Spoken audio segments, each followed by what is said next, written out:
Alright, so this is Neutral Runecraft. This is a new deck that was created with the Wonderland Dreams expansion. So the main theme of Wonderland Dreams was pushing something called Neutralcraft, which is where you create decks when you are encouraged to fill them up with mostly neutral followers and neutral cards.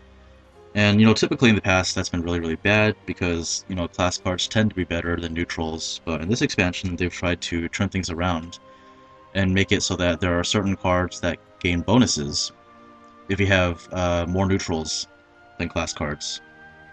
So, yeah, that's the deck, and for Runecraft specifically, because every single neutral synergy class deck is different, the way the deck plays is kind of like an aggro deck. I would say it's more like a mid-range deck, but it just happens to have a lot of burn damage, and it has one particular follower that is Conditional Storm, which is pretty strong. So let's take a look at the core cards and the main cards that make neutral Runecraft work. So first up, there's the 2-drop Witch of Sweets. So her fanfare will trigger if you have more neutral cards, or an equal number of neutral cards compared to class cards in her hand. And basically, her fanfare is she draws a card. So that's amazing, right? If you are able to get her fanfare value, then she just recycles herself, which is amazing. So yeah, 2-drop with full stats, fully evolved stats, draw a card, amazing. And then there's the other card, which is the 5-drop. That's Falise, Leonardian Mage. So this card is incredible.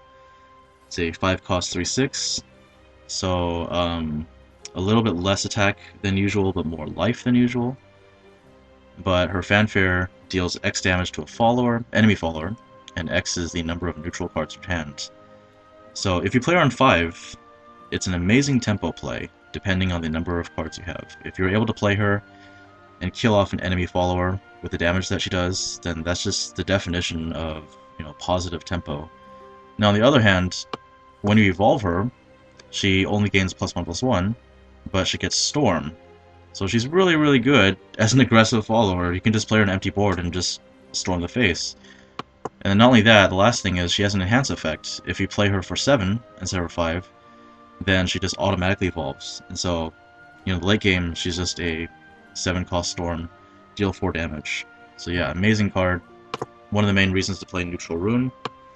And then, of course, we can't forget the main linchpin of all neutral synergy decks, Alice. So she's a 4-cost 3/4, fully statted, gains full evolved stats, and she's the first instance of Shadowverse introducing the hand buff mechanic. Basically, she gives a +1/+1 to all neutral followers in play on the field, all allied neutral followers at least, and also in your hand. So any neutral followers that you play in the future that were in your hand when you played Alice get buffed.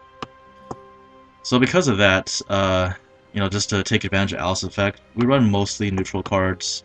In the 2-drop slot, Lyrial is always amazing, one of the best 2-drops in the game. And then for the 3-drops, there's also Grimnir. And then one new really, really strong 3-drop that was introduced in Wonderlands was this one, Goblin Leader. So this is basically Ascetic Knight from Swordcraft, except it's neutral, and it is stronger in some cases because if the Goblin Leader survives a turn, then he's going to summon another Goblin. So when you play him, he's like a soft taunt, the opponent has to kill him, otherwise he's going to keep summoning free 1/2s for you. And if you go first, then a really, really backbreaking curve is you play a neutral 2-drop, and then on 3 you play a Goblin Leader, and then on 4 you play the Alice, and then if your opponent was never able to answer any of those followers, then that's like an instant win.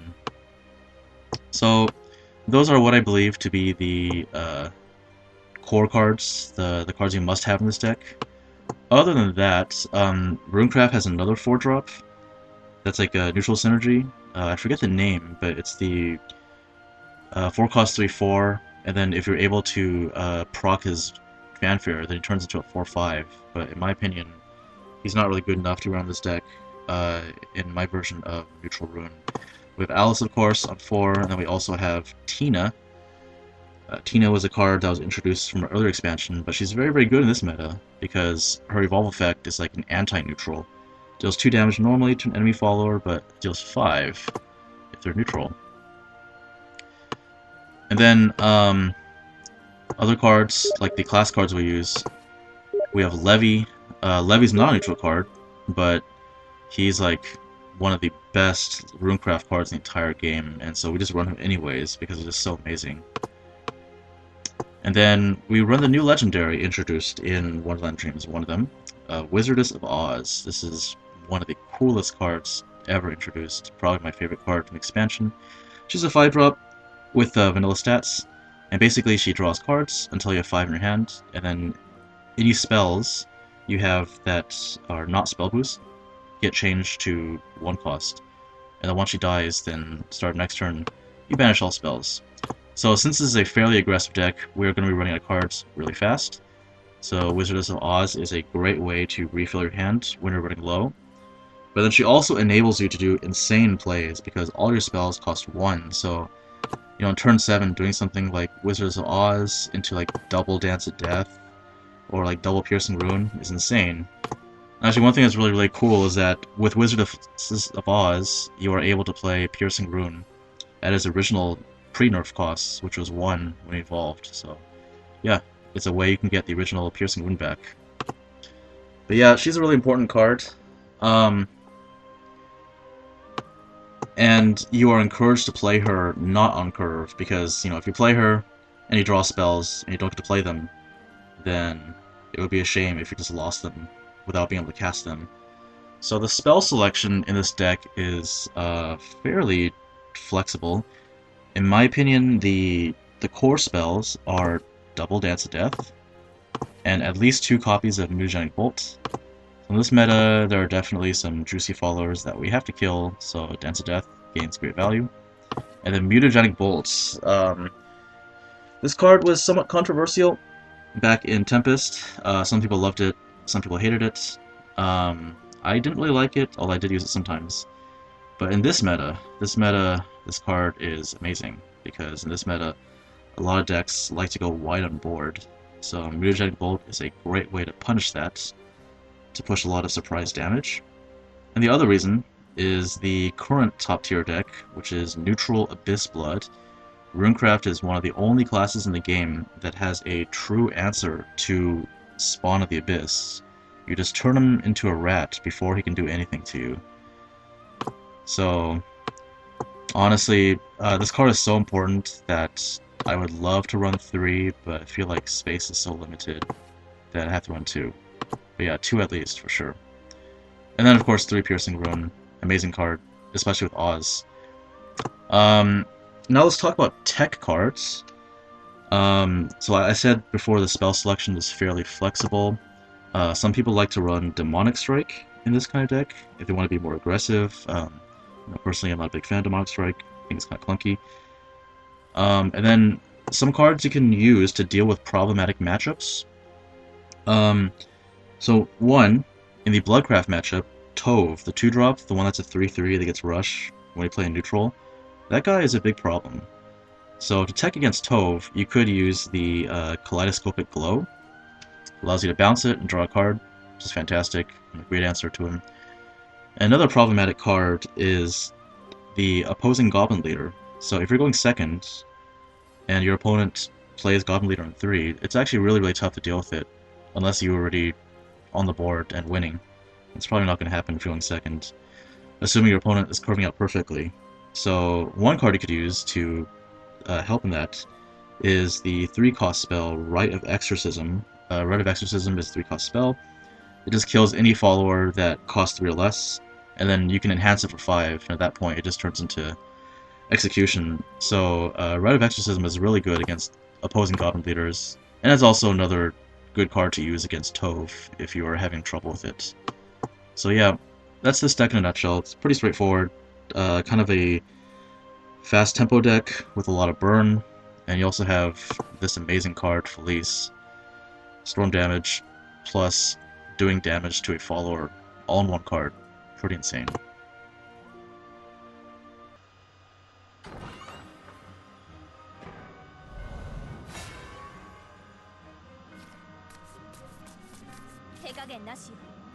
First, good.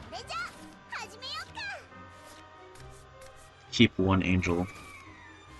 We've got the 2-drop, so that's good. Ideally we'd want Wishes Sweets, but might not get it.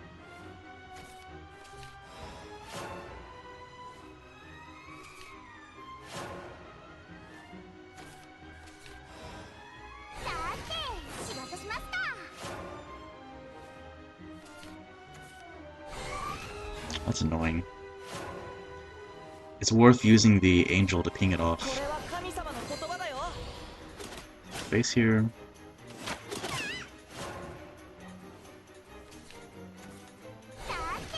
He's probably gonna go face. Thinking about it? Yeah. Alright, so we just double trade here. And then we play nothing, because we could potentially use Fairy next turn.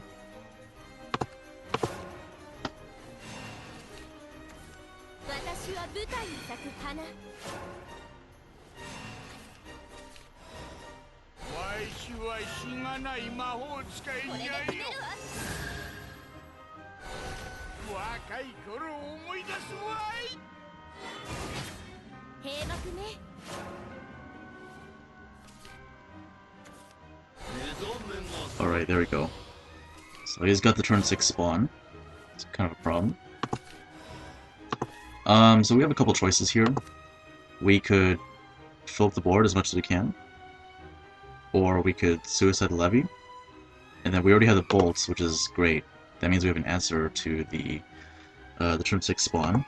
But if we Suicide Levy, that means he can't take his spawn, evolve it, and attack to guarantee the 8 damage. But with the way our hand looks right now, looks like it's best to fill up the board so that if he does play spawn, he's forced to take a lot of damage on turn 7.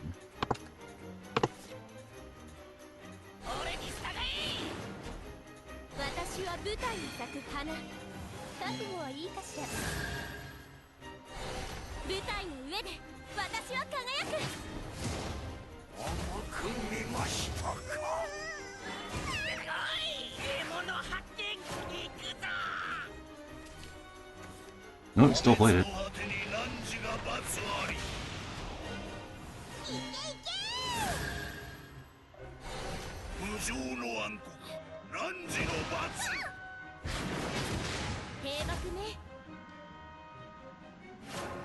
Alright, and that's why this deck is pretty good. We have lethal. 7 damage on board, plus the Falise is just enough for the win.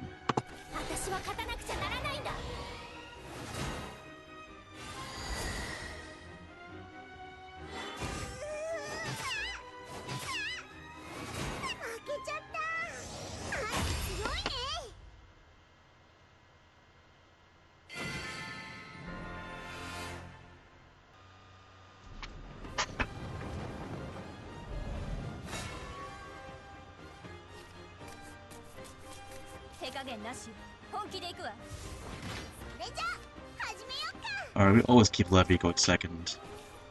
And then 3-4, Alice, decent curve.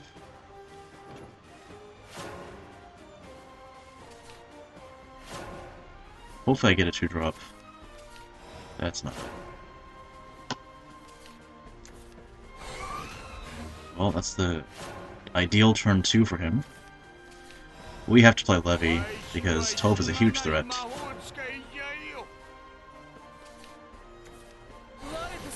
Grimnir.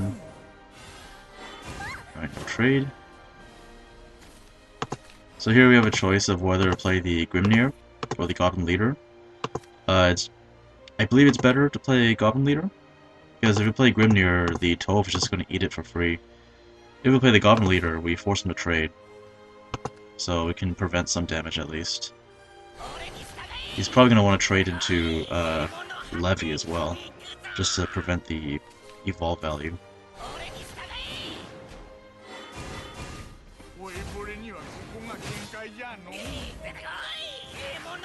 Alright, so we are really behind, but that was an amazing pickup, the Lyrial. And this is one of the reasons why Neutral Rune is pretty good, because even though it's an aggressive deck, we have some really great tools to catch up during the Evo turns. So we can almost clear the board.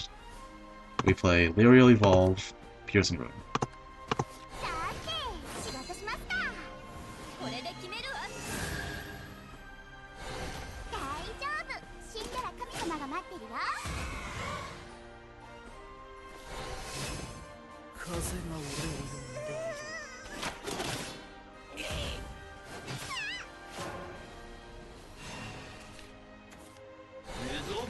Oh boy. So he's got the spawn on 6.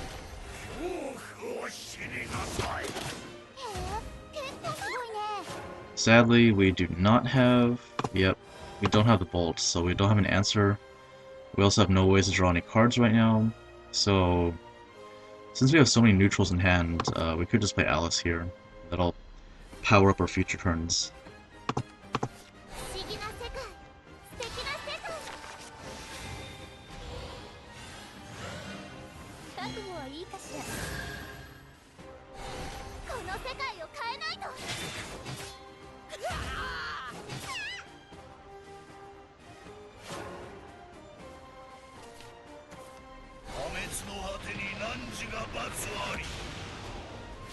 Surprisingly, he does not evolve.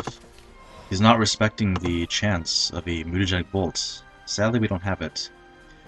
So, he's gonna OTK me. Unless I put some wards. So luckily we have 2 wards. We have 2 Grimnirs. They've both been buffed up. So I'm gonna play 2 Grimnirs.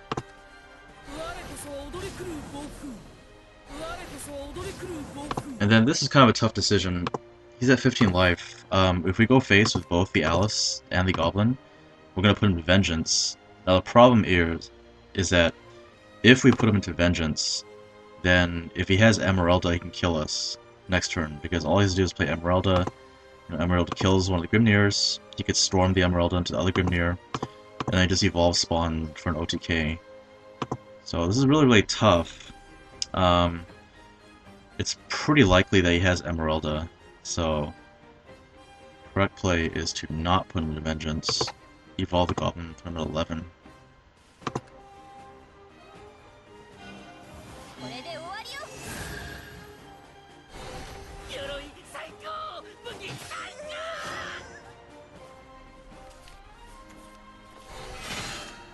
Doesn't have it.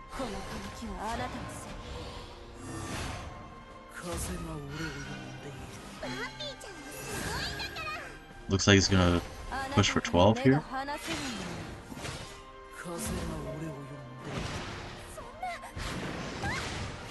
Alright, well, 9, we need 4 damage. That's not it.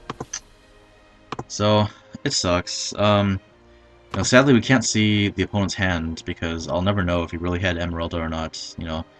It's entirely possible he didn't have it, and if he didn't have it, then we really should have just gone face, but we'll never know. The play he made was still pretty good, though, and right now we're 2 off, but if we had drawn a Falise, we would have won this game. But yeah. This is a loss. With Alice, we're 2 off. But if we had drawn Falise, it would have been exact lethal.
荒れた世界に青き救いを。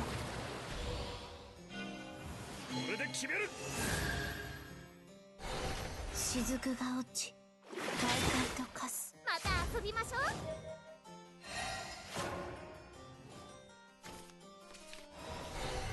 虚しくたゆたい。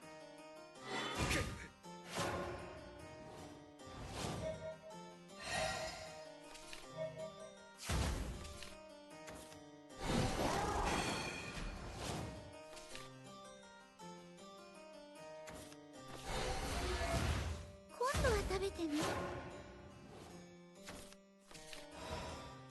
わしはしがない魔法使いじゃよ。若い頃を思い出すわい。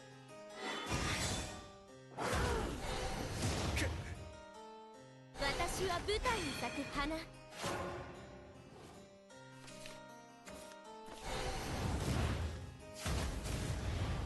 閉幕ね。私は勝たなくちゃならないんだ。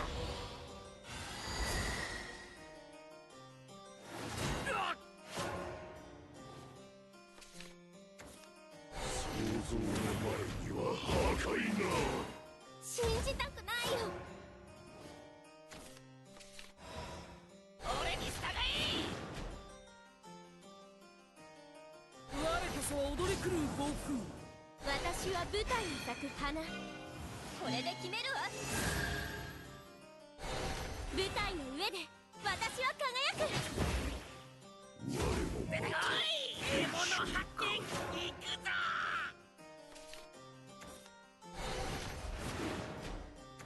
おお、竜よ、なぜ私を。覚悟はいいか。巨竜の役目果たします。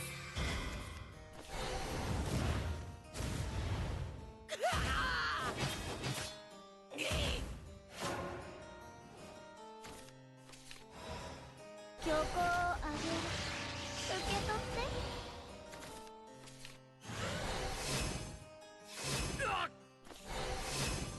これは悲劇の物語。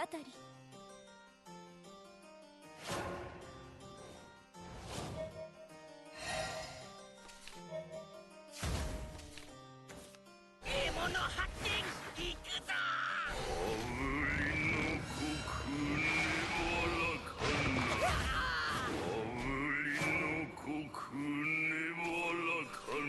これは神様の言葉だよ。強行をあげる。受け取って。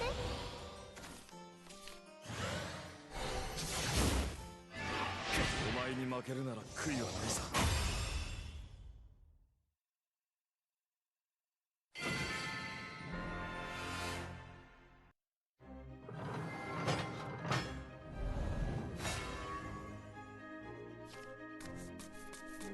手加減なしよ。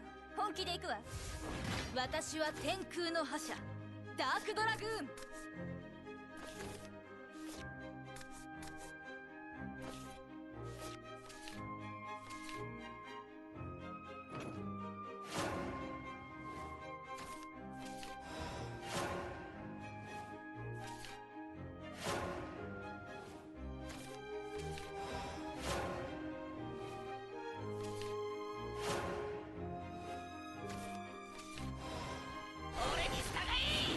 出てこい。獲物発見。行くぞ。私強くならなきゃ。我こそは踊り狂う暴風。出てこい。獲物発見。行くぞ。我こそは踊り狂う暴風。私をこの程度と侮るなよ。力が抑えきれん。風が俺を呼んでいる。これは神様の言葉だよ。これで決めるわ。鎧最高。武器最高。風が俺を呼んでいる。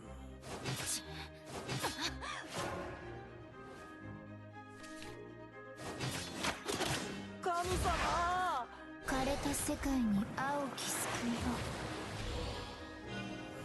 さて本気を見せようか。雫が落ち大海と化す。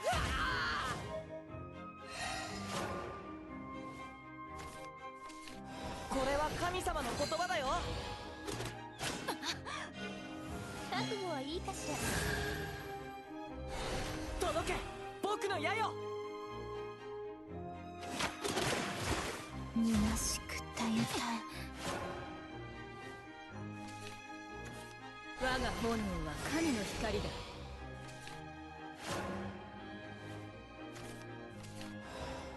我こそは踊り狂う暴風。不思議な世界、素敵な世界。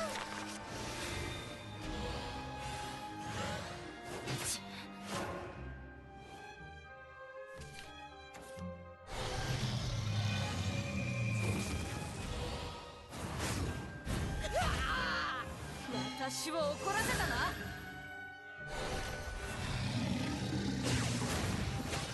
風が俺を呼んでいる。進め、燃え尽きるまで。また遊びましょう。強行をあげる。受け取っ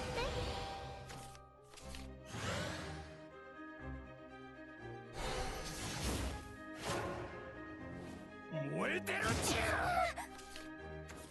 想像の前には破壊が。全ては嘘。そんな。私は勝たなくちゃならないんだ。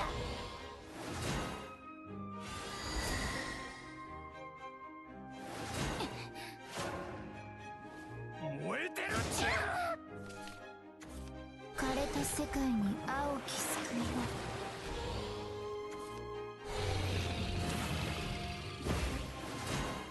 信じたくないよ。ダメ。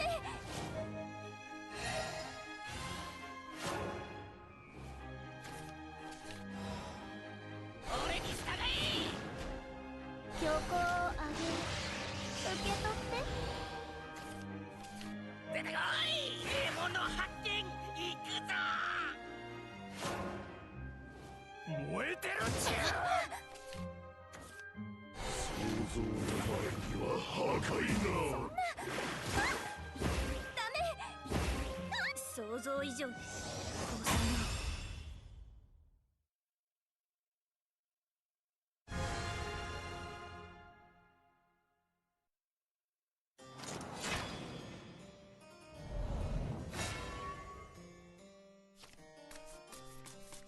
手加減なしよ。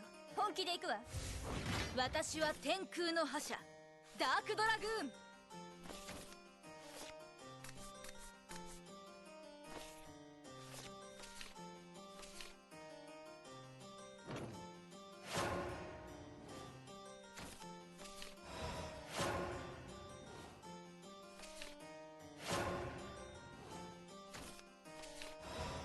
こんなの食べたくないよね。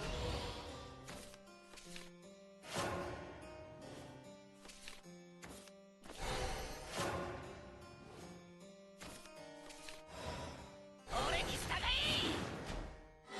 出てこい。獲物発見。行くぞ。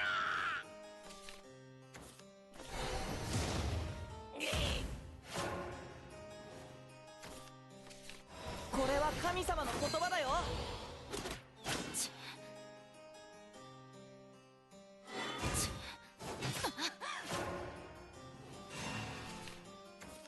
超絶可愛いティーナちゃんにお任せってね。私をこの程度と侮るなよ。ティーナちゃんのいるところ笑顔と勝利ありよ。神様。不思議な世界、素敵な世界。これで決めるわ。この世界を変えないと。たまには撤退もあるよね。枯れた世界に青き救いを。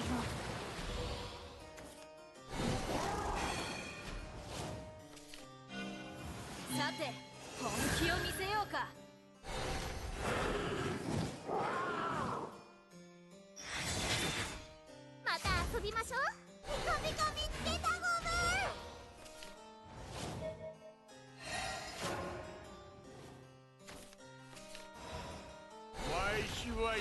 ない魔法使いじゃよ。若い頃を思い出すわい。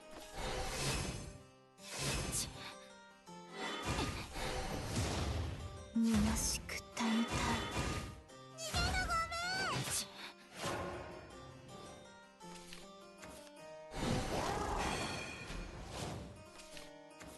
枯れた世界に青き救いを。私を怒らせたな。雫が落ち大海と化す。おいぼれにはここが限界じゃの。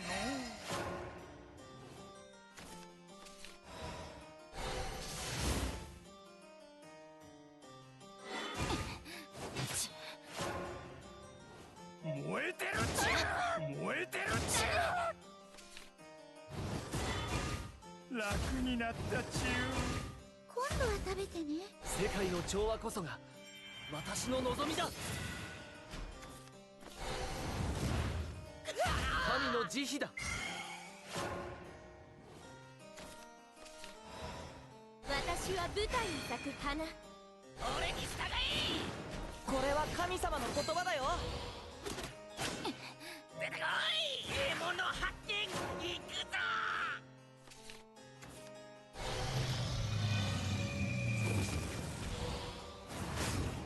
閉幕ね。神様。神の慈悲だ。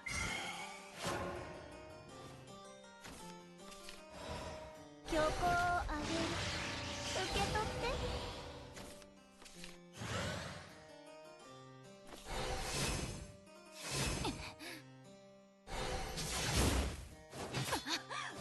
出てこい。獲物発見。行くぞ。燃えてるっちゃ燃えてるっちゃ。そんな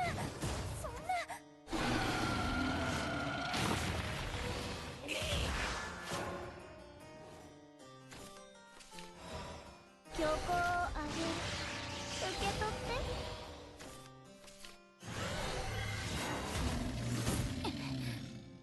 魔物の相手くらいなら私だって。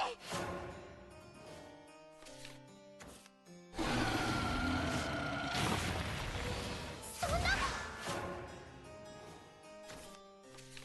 私は勝たなくちゃならないんだ。